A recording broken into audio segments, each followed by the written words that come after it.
So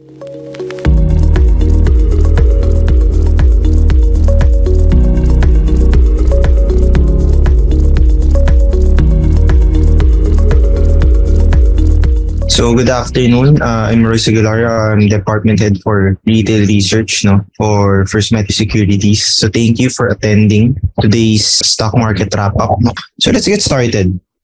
So let's discuss what happened not only in March, but first quarter of 2023 as a whole. And then we'll discuss what to watch out for in April.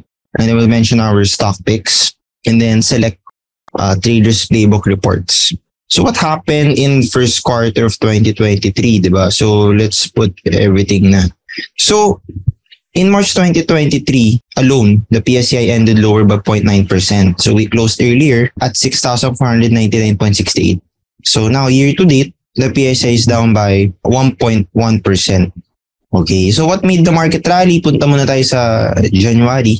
There's this the opening of China, right? Remember back in January, the market hit as high 7,000, diba? Parang kailan lang. And back in January also, that there was a better than expected manufacturing and OF remittances data.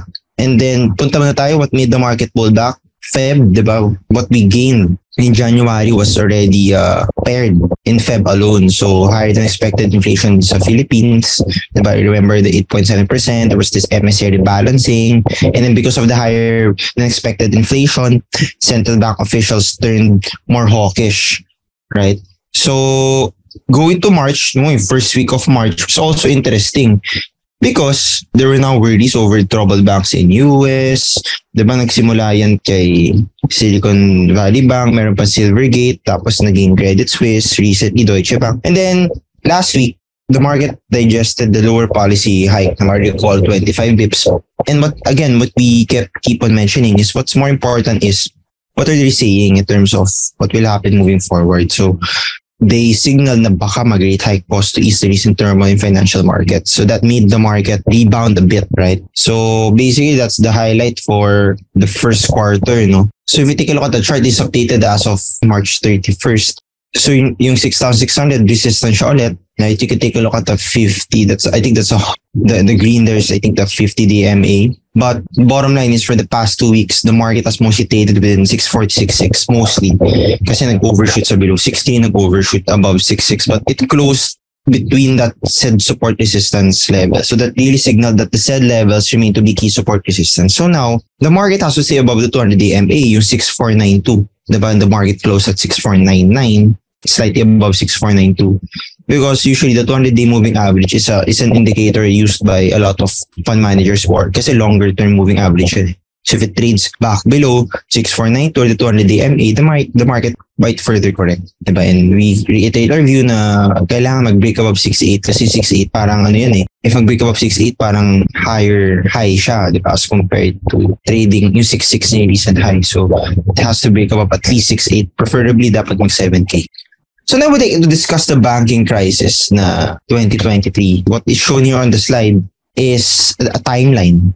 Diba, no, March 8, in crypto-friendly Silvergate Capital Corp said it would wind down operations and voluntarily liquidate. Tapos, same day, si Silicon Valley says that it intends to raise 2.25 billion in common equity and preferred convertible stock. Then March 9, diba, si S&P 500 Bank Index reflected the risk though, what's happening sa recent announcement of the Silicon Valley Bank and Silvergate. So yung Silicon Valley Bank collapsed by 60% in terms of the stock. And they scrambled to reassure that the clients' money was safe. And then March 10, yung California regulator shut down Silicon Valley Bank and appointed the Federal Deposit Insurance Corp as receiver.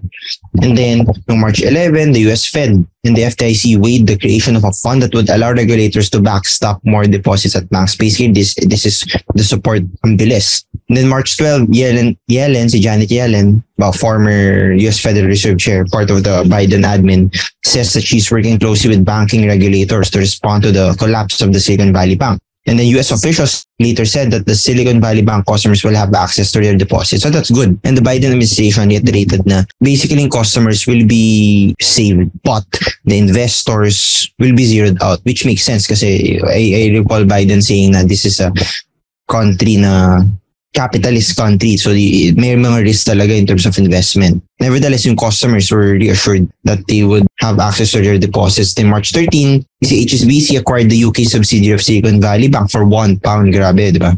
And then US President Joe Biden said that the admin's actions should give Americans confidence that the banking system is safe. Kasi nga, despite what happened sa bank, nagkaroon sila na access to their deposit. And then shares of US regional bank slumped noong March 13, led by First Republic kasi credit risk indicators flash red as investors worry about contagion risks na baka hindi lang si Silicon Valley Bank. Lo and behold, March 15, troubled Swiss giant Credit Suisse says that it was strengthening its liquidity by borrowing from the Swiss National Bank. But prior to that, there was already news na si Credit Suisse daw troubled, etc. But the Swiss National Bank saved Credit Suisse. The difference kasi, just to provide some reference guys, so 2008 kasi, they learned the lesson the hard way, diba? The government was not quick to step in. But now, since they are aware of history of what happened in 2008, they know now how to better respond. Right. So let's continue. No March 16, large US banks injected $30 billion in deposits in First Republic Bank to shore up the lender's finances. Then see March 17, si SVB, Silicon Valley Bank, filed for Chapter 11 bankruptcy protection. So yeah, so March 18, March 19, basically, this is related to the news na si UBS, diba? Took over Credit Suisse. So yeah. And then basically March 21, 22, Janet Yellen again reassured that she's prepared to intervene to protect depositors in smaller US banks. So basically the goal here is to protect depositors, not the investors, which makes sense. Diba? Kasi if you don't protect depositors, baka magkaroon siya ng big effects sa economy. And then of course, Jerome Powell said that the failure of Silicon Valley Bank is not indicative of wider weakness in the banking system. Then March 24 na, si Deutsche Bank na dropped 8.4% since there's, according to some indicators already flashing risk that their bonds are at risk of default. And then March 27, si First Citizens Bank set it to acquire the deposits and loans of failed Silicon Valley Bank. So that's basically the timeline ng dami nangyari in March alone. So now, I would like to share si Silicon Valley Bank. It's parang case study to guys. So Silicon Valley Bank, before we discuss why they failed, because that's probably the question in our minds, let's discuss who Silicon Valley Bank is. So Silicon Valley Bank was founded in 1983. And it actually was the 16th largest US bank before its collapse, 16th largest bank. And they specialize in financing venture capital-backed startup companies, mostly tech. And in assets nila as of end 2022, 209 billion. So now let's discuss also more of Silicon Valley Bank, that they provide financing for about half of all US venture-backed technology and healthcare companies. So that it carries risk. It's also a preferred bank for tech sector since not all banks will accept, diba? Due to high risk, di naman yung mga more established bank, they know how to do risk management better. So, nung pandemic in 2022, hot market siya for tech companies as consumers spent big money on digital services and electronics. So, tech companies had large influx of cash and Silicon Valley Bank services were needed to fund yung mga payroll, etc. So, why did it collapse? So, let's discuss. There's basically lack of diversification. So, let me elaborate. Silicon Valley Bank invested a large amount of bank deposits in long-term US treasuries and agency mortgage-backed securities. However, diba, when bonds and treasury values fell when interest rates increase. So, when the Fed hiked interest rates in 2020 to combat inflation, yung bond portfolio ni Silicon Valley Bank started to drop. They bought it kasi when yung rates were so low. So now, in terms of paper losses, ang laki. And keep in mind that Silicon Valley Bank could have recovered its capital if they held those bonds until their maturity date. But here's the problem kasi si Silicon Valley Bank used to lend out money in short durations. However, in 2021, they shifted to long-term securities such as treasuries for more yield. And they did not protect their liabilities with short-term investments for quick liquidation. So they were insolvent for months because they could not liquidate their assets without a large loss. Kasi if liquidate nila yung bond portfolio nila, at a loss yun. Hindi na siya paper loss, actual loss na siya. So, when economic factors hit the tech sector, many bank customers withdrew money as venture capital started drying up. Diba nga, ang dami nag-lay off sa mga tech names, diba? So, si Silicon Valley Bank didn't have the cash on hand to liquidate these deposits because they were tied up in long-term investments. So, they started selling their bonds at a significant loss, which caused distress to customers and investors. So, within 48 hours after disclosing the sale of assets, the bank collapsed. So, nagkaroon ng bank run when Silicon Valley Bank announced that they would raise $1.75 billion. People became alarmed. 'Di ba? The bank was short on capital, were spread quickly. So, ayun. Yun yung nangyari kay Silicon Valley Bank, 'di ba? So good to know history, guys, because sometimes history repeats itself. So, what do we watch out for in April? So there's inflation pa rin, guys, kasi I mean, BSP mentioned like I think earlier yesterday that they expect inflation to pull back, 'di ba? In March. They expect that inflation has pulled back in March. It will be disclosed I think on Tuesday, April 4th. We should continue to watch the language of central banks on monetary policy, if mag-rate hike possible or not.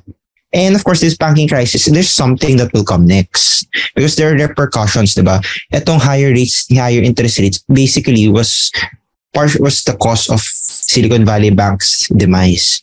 So, is there something that will come next? That's the question. Geopolitics pa rin, something to watch out for. Economic data for April and for Philippines, inflation on April 5th. OF remittances April 17th. Unemployment rate also April 5th. For US, inflation nila April 12. Jobs report April 7. And then for other parts of the country, there's usually the manufacturing PMI, diba guys? Ng April 1st.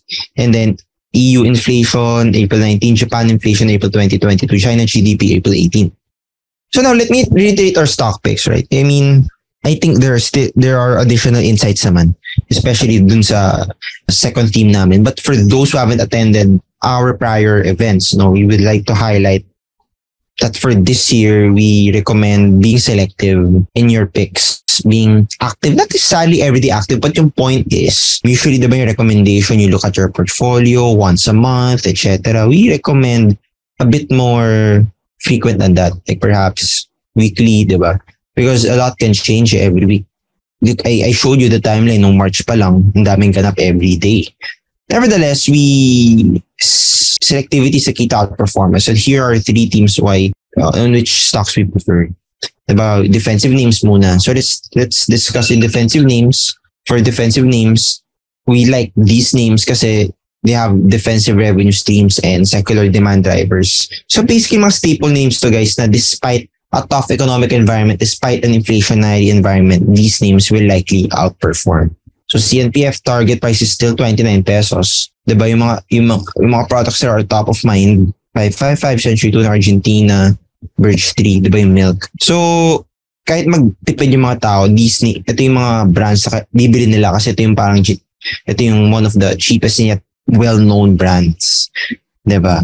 So that's basically it. Plus, they have pricing power that can partially cushion cost pressures. Kasi nga, alam nila how much yung influence nila sa market.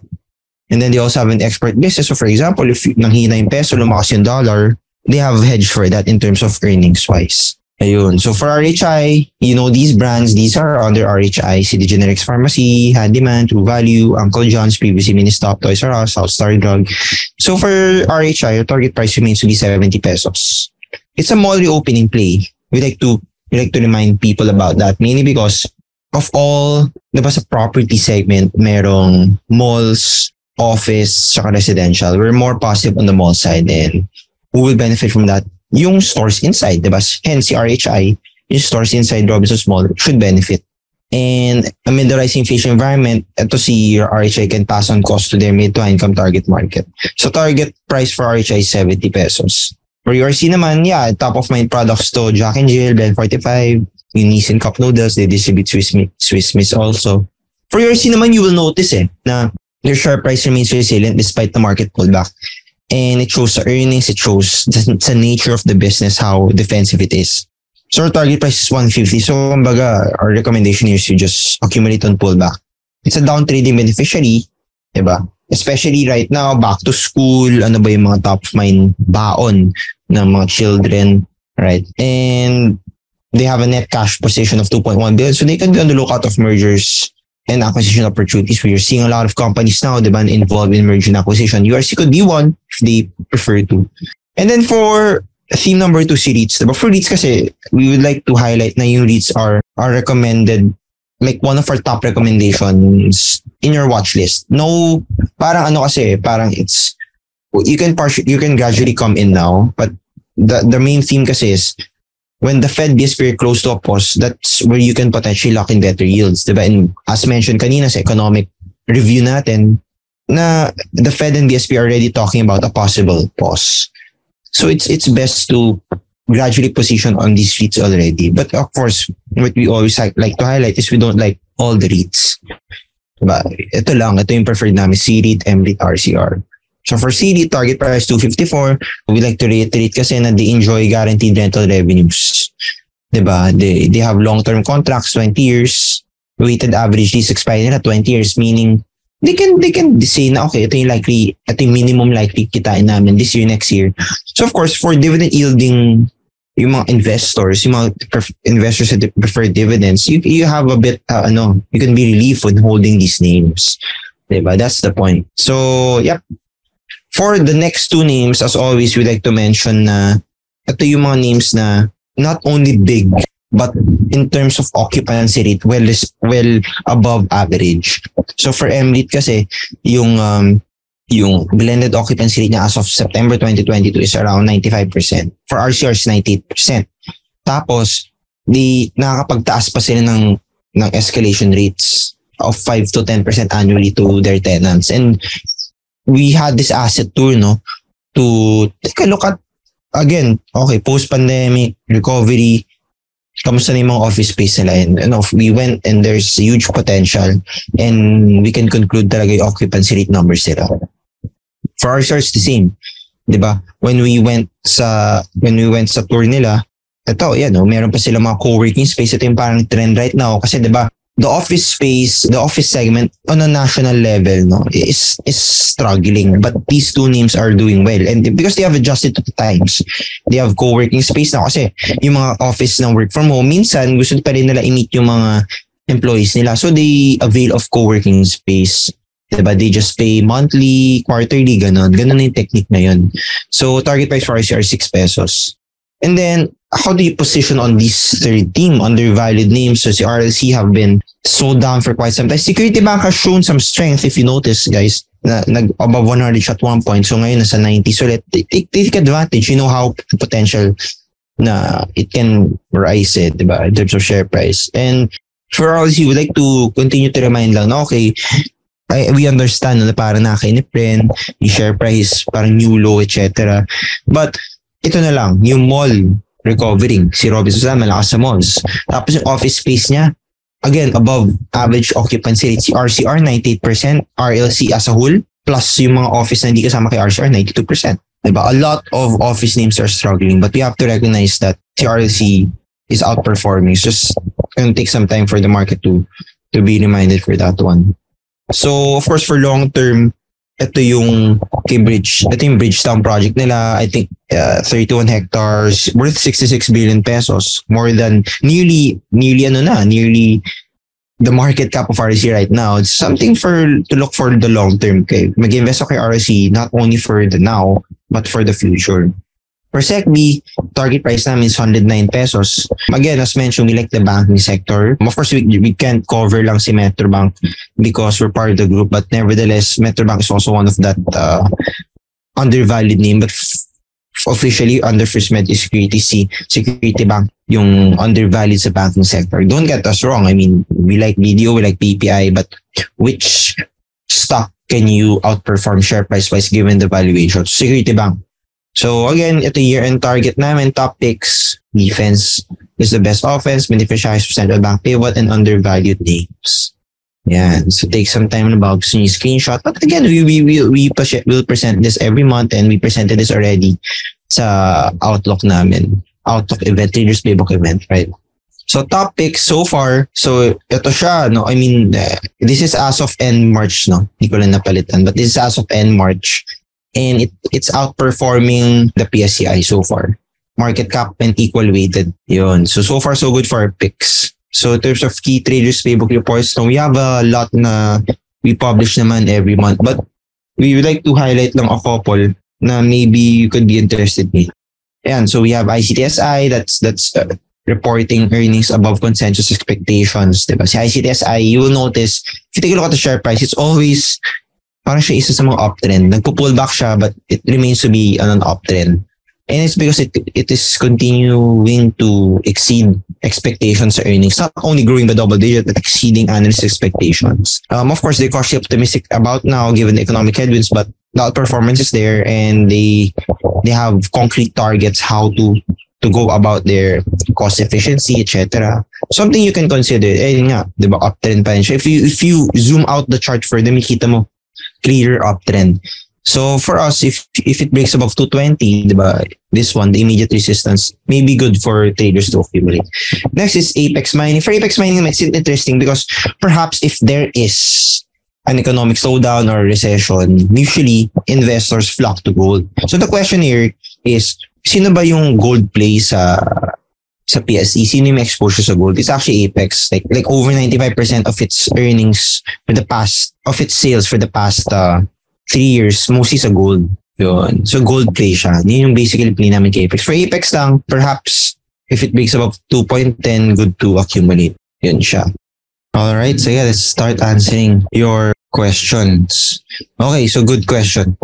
So, why don't you like 8? I mean, for 8 naman, it's more on, we like 8, so no problem naman dun. So, for 8 kasi it's more on, we think it's relatively expensive as compared to the other REITs. And if you take a look at, based from what we see, based from the data that we have, the occupancy rate ni 8 is actually a bit lower than MREIT and RCR as of the moment. So again, as we mentioned, we don't only like bigger companies or bigger REITs, but those that can maintain well above average occupancy rate. See, 8 naman above average, but see MREIT and RCR are doing a bit better on that data alone. So for 8, perhaps if it goes to 31, 30, good to accumulate na. Basta attractive yung yield. One thing kasi yung yield ni 8 right now nasa 6%, right? So as compared to MREIT, RCR, nasa 7% at least. So that's something we consider, yung upside yield, occupancy rate, diba? Not only sa name. Well, of course, long-term investment is good. But we believe always buying at the right price. So as of the moment, it's 80, not yet. So there. So next question, how do you determine target price for REIT names? Of course, we determine the potential of the office space and of course the potential on how if mamimit ba nila yung yield target nila because they have dividend yield targets, diba? If they just listed, naka-disclose yun sa prospectus. But, and now, as analysts, our role is to confirm if they can actually do that. So, of course, we have a number of our own how to determine. We have methods on how to go about doing our research. We have our own assumptions. If yung location nila is optimal for growth, potential ba yung space na yun or puro is it concentrated, well spread out ba yung mga asset ng REITs? Yun. So that's how we determine target price for the REIT names.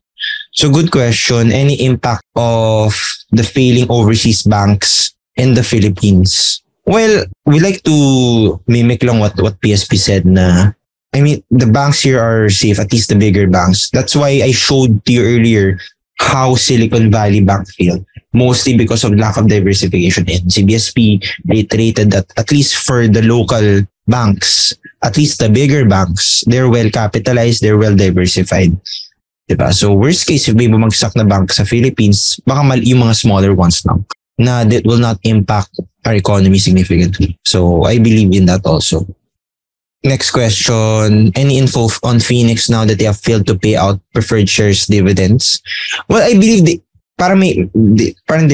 have this parang program that they mentioned earlier in March, and they're hoping parang within the next 2 months daw they will have a solution already, but based on what is already disclosed sa Edge, parang no progress yet.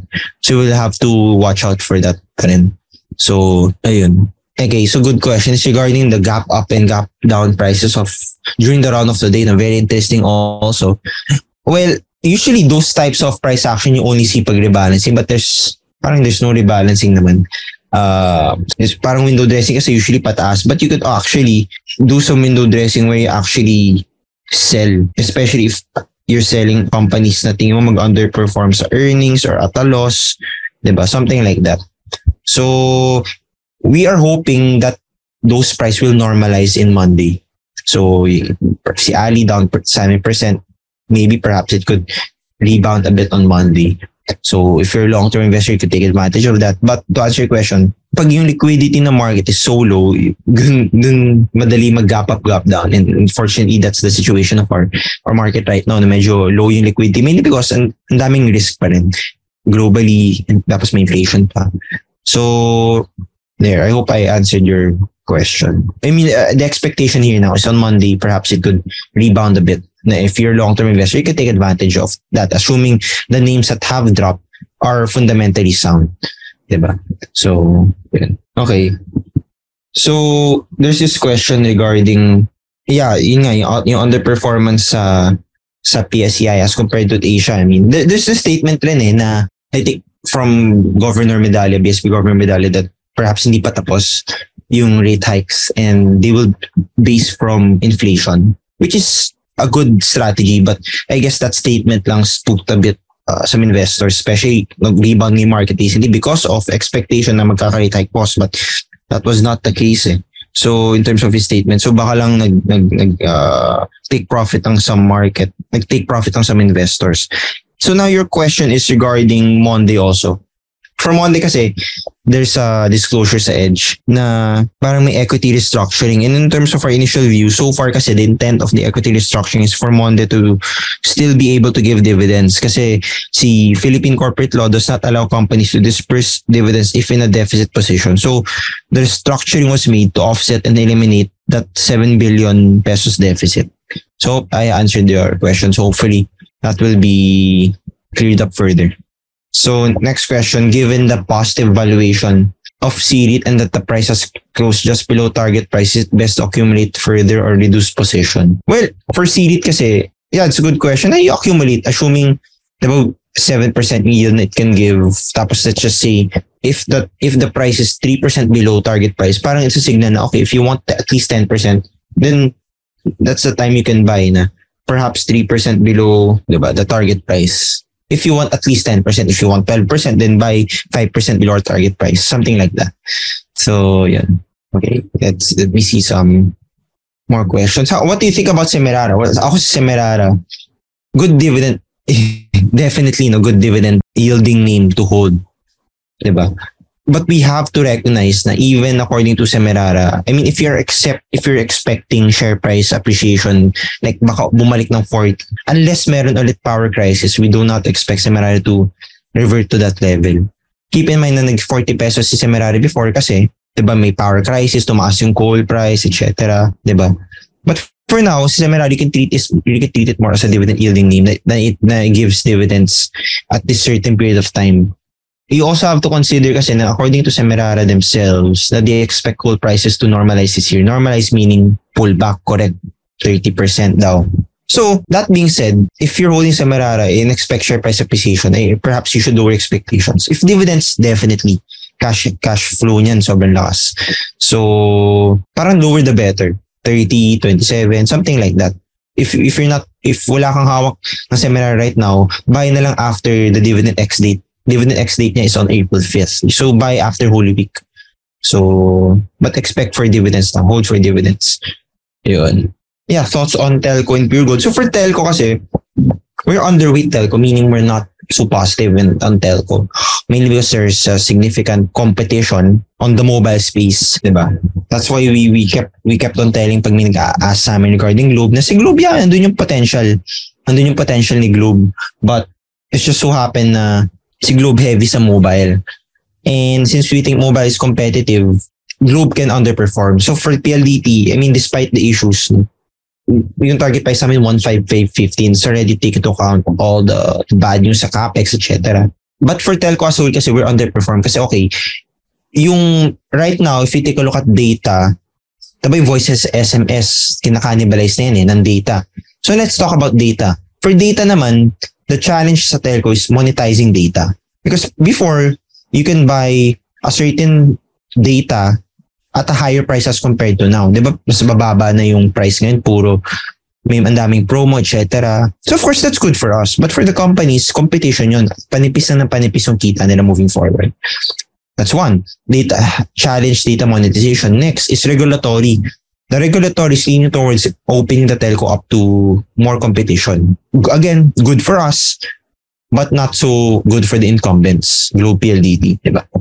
So yun, for dito naman, we don't recommend dito as an investment right now, but we have to recognize na it's eating market share sa mobile space for Globe Intel. So, competitive talaga yung sector niyan. Diba? Kung dividends ka na lang rin, I mean, perhaps pwede ka mag-REITs muna for now. So yun. But our buy call for telco is only PLDT, but again, not a priority for us right now. So for Pure Gold naman, we just released a playbook yesterday. So hopefully, you read on it no, if you're a client. But for Pure Gold naman, our target price is 40 pesos. Again, not a priority, but perhaps if you want defensive names, pwede yun si Pure Gold. Yung problem kasi namin yung cost side niya sa SNR kasi nag-import yun eh. So, something that can drag the whole company. But nevertheless, good to hold at current levels given the upside to our target price of 40. Nasa 33.32 siya, I believe, right now. Yun. Yeah. Good question. Si GMA7 declared good dividends today but the share price dropped significantly, which is unusual. Kasi for GMA7, parang it expected na yung dividends. For example, Semirara. Semirara, the dividend they declared, parang technically 10% yield yun. But Semirara did not go up 10%. It went up 5-6% only. Kasi in-expect na nila yung dividends. Kumbaga, umakyat pa si Semirara kasi higher than expected. They wouldn't have thought na 10% yung yield, perhaps 5-6%. For GMA7, the dividends they declared is already expected. So, di siya na-price in na siya ng market when it rebounded. So, I hope I explained it well na even yung dividends, in-anticipate na rin yan ng market. Diba? So, if you really go for dividends, hindi mo lang siya bibilin after the announcement. You buy it na if you expect dividends. So, whether to buy or not, I mean, that's our role. That's why we're explaining it to you right now or perhaps to our reports. So, our most bearish sector, I think our most bearish sector is telco. And I think we explained it na because of the heavy competition. Okay. So, ayan. How about SGP? For SGP kasi, it's the stock price is underperforming, but in terms of fundamentals, it continues to have this business model na para medyo monopoly kasi siya yung transmission operator sa Philippines, di ba? So, good business models just so happens that perhaps na yung dividend is not quite as high as expected. And meron siyang regulatory thing na parang the government is really looking into NGCP to really make their operations more efficient. So, perhaps it's taking a toll on SGP share price. There's this question regarding our thoughts on regarding collapse of SVB Bank, and I think I answered this already earlier. I would like to go back na lang sa slide ko kanina on why it happened. So ito siya, lack of diversification siya kasi it bought bonds nung mababa pa yung interest rates, and now nung mataas na yung interest rates, it incurred bond portfolio paper loss na it would have, pwede niya ma-recover yun if it held it until maturity date. But the problem is the key business of Silicon Valley Bank is to fund yung venture capital names. So, when a lot of venture capital names struggled, diba? Kasi madami nagsara this year, madami nga mga big companies nag-lay off, they had to withdraw. Yung problem, wala nang mabigay yung Silicon Valley Bank unless they sell their bond portfolio, which they had to do. And now, yung paper loss nila, naging actual loss. So, now, nagkaroon ng distress sa bank. And madami nag-withdraw further, and now nag-collapse yung bank. So again, to answer your question is if may affect sa local banks, as mentioned earlier, are the big banks are well capitalized. And if may small bank dyan na mag-struggle, we don't think it will have a big effect sa economy because I think the bigger banks are well capitalized and well diversified, at least according to the BSP. So I hope that answer your question. But if you ask me, the better question there is would this have an indirect effect on local banks in the Philippines? Perhaps not.